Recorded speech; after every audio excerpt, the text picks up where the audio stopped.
Assalamualaikum warahmatullahi wabarakatuh. Kembali lagi dengan saya Mugiono. Halo teman-teman, apa kabar?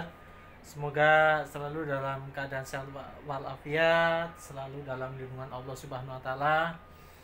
Oke teman-teman, terima kasih ya udah subscribe, udah komen, banyak masukannya dan masukan itu alhamdulillah ya, masukan yang sangat positif buat saya untuk membangun channel ini. Jadi untuk kali ini saya akan membahas tentang perjalanan saya tuh sampai ke MotoGP itu, gimana ceritanya sih, bagaimana ceritanya, karena dari beberapa teman saya itu yang di kolom komentar itu request Mas Mugi minta tolong dong ceritakan perjalanannya bisa sampai servis ke MotoGP itu awalnya bagaimana. Oke, alhamdulillah sekarang saya lagi santai, belum ada kegiatan di servis MotoGP. Baru besok Kamis baru mulai.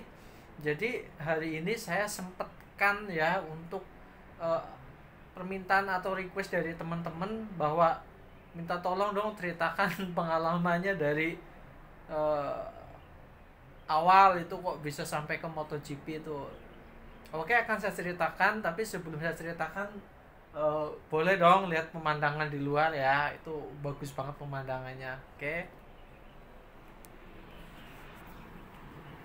Nah, ini dia teman-teman. Kemarin ada yang minta, Mas Mugi minta tolong dong shoot dari atas itu kan. Nah, ini pemandangan dari atas ya teman-teman ya. Tuh ada gedungnya, ini lautnya ya. Ada kolam renangnya juga. Ini saya di Sheraton ya teman-teman, di Sheraton Grand Doha ya. Ini cuacanya itu sekarang itu jam 1 siang, tapi panasnya minta ampun. Saya nyuci baju aja nggak lama langsung kering kalau dijemur ya. Ini nih kalau habis nyuci nih saya nih jemurnya di sini nih. Di sini saya jemur cepet kering kok teman-teman di sini karena panasnya minta ampun. Ini sasut dari latas ya.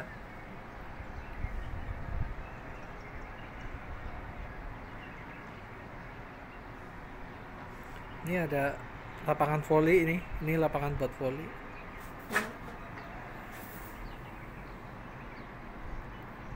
Kolam renangnya. Jadi kalau saya buka jendela nih, ya, langsung kelihatan. Nah, ini dia.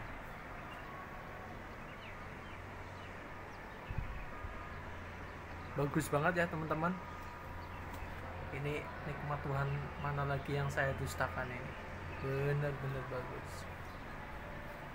Ya, ini adalah kamar buat tidur saya di sini, dan tidak lupa saya pasti bawa ini nih, bawa sarung sama sajadah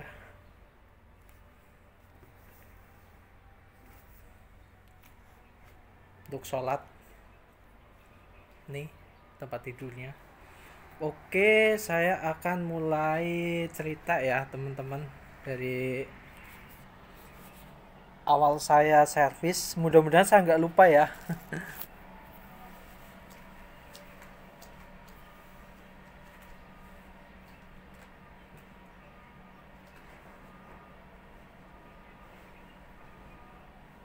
Oke teman-teman, jadi mudah-mudahan saya nggak lupa. Jadi awal servis itu saya di tahun 2013 ya.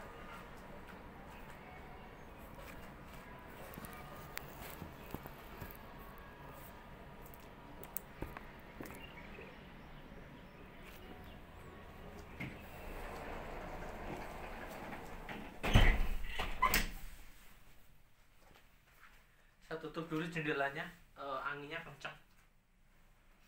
Jadi awal servis itu saya tahun 2013 ya. Awalnya servis itu di lokal kayak di Kejuda ya, di Kejuda Dari kejuda itu saya lanjut ke semacam, waktu itu masih ada Motoprik ya, ada Motoprik, ada Indoprik ya, waktu itu ada IRS ya, waktu itu masih ada IRS. Mungkin teman-teman ada yang tahu itu balap pada Indoprik, sekarang udah Indoprik udah nggak ada. Jadi awalnya servis ya begitu kan, saya ditawarin sama pihak perusahaan untuk servis helm balap gitu ya. Kamu ya, karena saya udah berkecimpung dengan helm, dengan dunia helm, ya saya terima tawaran itu. Begitu udah berjalan servis lokal ya ke Jawa Timur, ke Malang, ke Surabaya, ke Bandung, Cimahi, ke Jogja, ke Purwokerto ya, dan luar Jawa juga, ke Makassar, ke Kalimantan. Kalau Aceh sih belum pernah ya. Jadi berjalannya dengan waktu, terus pihak perusahaan itu menawarkan saya untuk servis di Asia. Itu kalau nggak salah tahun 2015 ya. Tahun 2015 itu ditawarkan untuk servis di Asia, yaitu Asia Road Racing ya, atau RRC itu. Nah, di situ saya berpikir, apakah saya bisa melakukan servis itu, sementara saya itu kan biasa di lokal, bahasa yang saya gunakan itu juga biasa, yaitu bahasa Indonesia, bahasa Jawa ngapak ya. Tapi tiba-tiba saya itu kok suruh servis di Asia, dengan saya harus bertemu orang-orang dari India ya, dari Filipina, dari China, dari Jepang. Nah, dan itu harus berbahasa Inggris. Sementara jujur aja boleh ngomong, itu bahasa Inggris saya tuh waktu itu tuh bener-bener nol. Saya nggak tahu itu, karena kan emang kesehariannya emang ngomongnya bahasa Indonesia, bahasa Jawa ya. Jadi waktu itu saya berpikir, apakah saya bisa untuk servis dengan keterbatasan bahasa saya gitu kan. Oke, saya coba.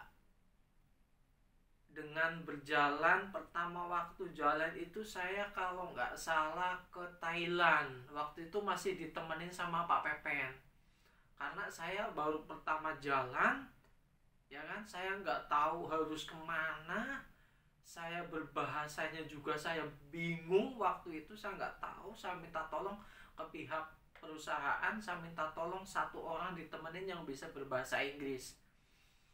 Nah, waktu itu ditunjuklah Pak Pepen dari tim Golden. Nah, oke, berjalannya waktu dari Asia Road Racing saya ikutin sampai selama 2 tahun ya. Berarti 2015-16. Nah, di tahun 2016 itu saya dipanggil lagi oleh pihak perusahaan untuk belajar di MotoGP. Saya kaget, bener-bener itu saya kaget itu. Saya kaget, nggak mungkin lah saya bisa ke MotoGP gitu kan, dengan keterbatasan bahasa Inggris saya itu saya nggak mungkin bisa lanjut ke MotoGP gitu kan. Paling mentok ya di levelnya Asia, yaitu Asia Road Racing.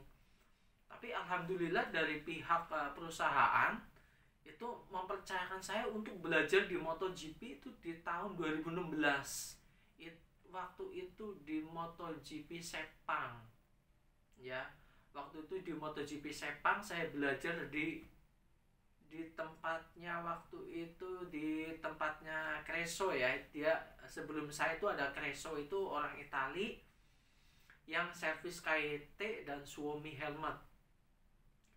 Dan di situ saya belajar dengan Creso bagaimana sih caranya servis helm MotoGP, saya bilang gitu kan. Oh yaudah, kamu belajar aja bareng-bareng saya, dia bilang gitu si Creso. Oke, waktu dia servis, waktu pembalapnya nganterin helm ke Creso, jadi gimana percakapan mereka, saya belajar gitu kan. 2016 saya belajar, 2017 saya belajar terus, belajar. Nah, akhirnya tahun 2019 itu saya dipercaya, tapi belum full seri di beberapa negara. 2019 itu saya setengah seri lah ya. Nah tahun 2020 sama ya tahun 2020 itu saya full seri. Jadi saya belajar sama Kreso itu bagaimana sih caranya servis helm balap di MotoGP gitu kan.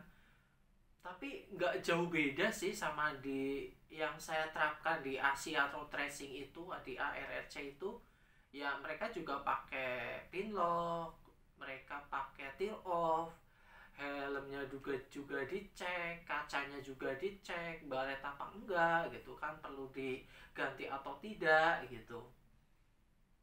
Nah, berjalannya waktu ya tahun 2019 itu ya dipanggil lagi lah sama si manajemen, sama pihak perusahaan. Mungkin kamu saya tawarin di MotoGP ya servisnya, kamu udah tinggalin di yang di Asia sama di lokal, kamu udah nggak usah fokus, kamu sekarang fokusnya di MotoGP. Nah dari situ saya, apakah ini benar gitu kan, ya alhamdulillah ya Allah, emang benar alhamdulillah gitu. Apakah benar gitu kan, karena gimana ya, kayak nggak nyangka gitu kan, kayak nggak nyangka kok saya bisa sampai ke MotoGP gitu kan. Ya itulah ceritanya ya, dari awal di lokal itu di kayak ke Jurda ya kan, lanjut ke ARRC itu kan yang di Asia itu, lanjut ke tadi itu saya belajar di MotoGP awal tahun itu, tahun 2016 itu saya belajar ya. Alhamdulillah sampai sekarang pihak perusahaan masih percaya dengan saya untuk servis di MotoGP. Tapi dengan kendalanya sekarang ada COVID seperti ini, saya susah banget mendapatkan yang namanya visa ya. Visa Eropa itu susah. Kenapa saya bisa sampai ke Qatar? Karena itu yang Qatar itu tanpa visa ya teman-teman. Jadi Qatar itu tanpa visa, Malaysia tanpa visa, Jepang tanpa visa, Thailand pun tanpa visa. Jadi kalau yang tanpa visa, insya Allah saya bisa pergi gitu kan. Tapi kalau yang pakai visa, Eropa itu harus pakai visa, Amerika harus pakai visa, Australia tuh juga harus pakai visa. Jadi agak susah karena alasannya COVID gitu kan. Jadi agak susah saya dapetin visa. Ya mudah-mudahan saya dapat visa dan bisa servis ke Eropa gitu kan. Untuk teman-teman semua ya, terima kasih atas supportnya, terima kasih atas doanya. Kalau kurang jelas cerita saya ya bisalah di kolom komentar, nggak apa-apa gitu kan, tanya aja nggak apa-apa. Jadi intinya untuk servis itu di MotoGP dan di Asia itu sebenarnya sih nggak jauh beda ya, caranya ya, cara memperlakukan helm untuk di servis itu ya nggak jauh beda gitu kan. Dicek helmnya, dicek kacanya, dicek pinlocknya gitu kan. Jadi dicek keseluruhan itu sebenarnya sama aja sih ya teman-teman. Ya itulah sekilas perjalanan saya di servis helm ya, dari lokal sampai ke MotoGP. Terima kasih buat teman-teman ya yang sudah like, subscribe, komennya. Dan ini sekilas pengalaman saya, mudah-mudahan teman-teman terhibur ya, dan bertambah pengalaman, dan kita sharing lah ya, bagi-bagi pengalaman gitu. Kalau teman-teman ada pengalaman ya bagilah ke saya, begitu juga sebaliknya, kita di sini sama-sama belajar ya. Oke teman-teman, mungkin itu aja ada pengalaman saya tentang servis helmet. Mohon maaf bila ada kata-kata yang kurang jelas, kurang berkenan di hati teman-teman. Wassalamualaikum warahmatullahi wabarakatuh. Salam sehat.